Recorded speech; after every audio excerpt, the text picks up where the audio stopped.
What's up? My name is Wonka, and today I will be doing a tutorial on animation. This is actually going to be a three-part tutorial, and right now we're going to be doing part one. In this video, I'm actually going to be highlighting animation using contacts and cause and effects. Animation is the state of being full of life or vigor, liveliness, but in gloving terms, it's essentially bringing life to what you're doing, in my perspective.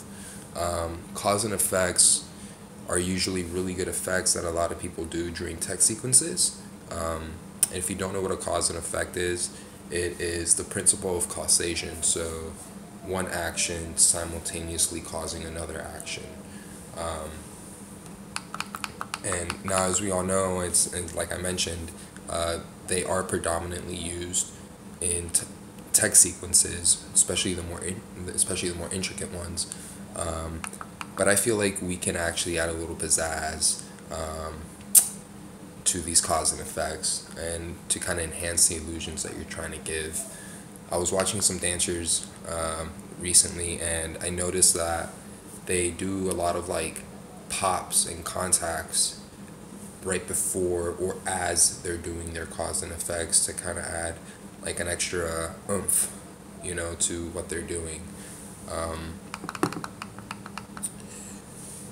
which ultimately just brings more life to their show. And I feel like we can incorporate this into gloving very easily. Now, granted, I've only come up with a couple of ideas to kind of, enhance cause and effects with animation and your show as well. But maybe by me showing you these, you guys might be able to find some more. Generally, in this tutorial, I'm going to focus mainly on contacts using cause and effect. And I will go over a little bit of contacts with tutting as well. Now, what I mean by contact is essentially using one of your joints, one of your fingers, to actually contact your other hand before you do the cause and effect. So cause and effect is essentially like something as simple as that. But what if you went, or if you went,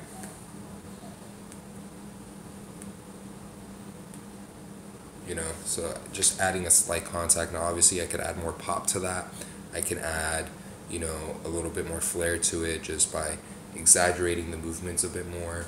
And instead of coming to a straight stop, I can and then come to a stop as I'm doing the, like a rocking motion as I'm doing the cause and effect. And then even a popping. I notice some people, they'll just stop with their show instead of like doing like a pop. And popping is kind of a little bit difficult because you're literally flexing your muscles and then letting them go like almost instantly, to kind of give that like extra oomph as you're stopping. Gives it more of like a stopping force, and the person looking at the show will actually be able to perceive that stop a lot more clearly as well, so just by simply popping it. Some parts of the song are some parts of your show where some of this might be most used, or in the way that I would like to put it, would be most effectively used, would actually be probably mostly in the beginning of a song or towards the end, essentially because animations tend to take a little bit longer.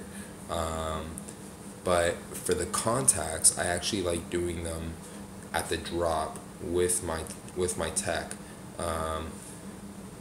I watch a lot of crumpers and a lot of like hard body dancers, like just very very attitude-ish, and one thing that they do is they'll do a lot of like, they'll pop their angles and all sorts of stuff, and they do it in a manner to where it's just very aggressive. They do it in a manner to where it's adding personality to their show, their own personality. So keep that in mind. Don't just pop everywhere, but do it in a sense to where you feel like it's gonna fit right for you.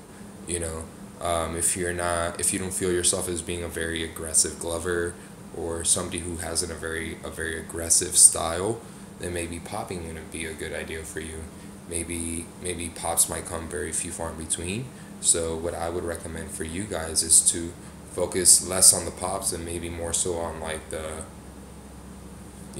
teeter totters, because essentially speaking, everybody comes to a direct stop, but how many people are gonna actually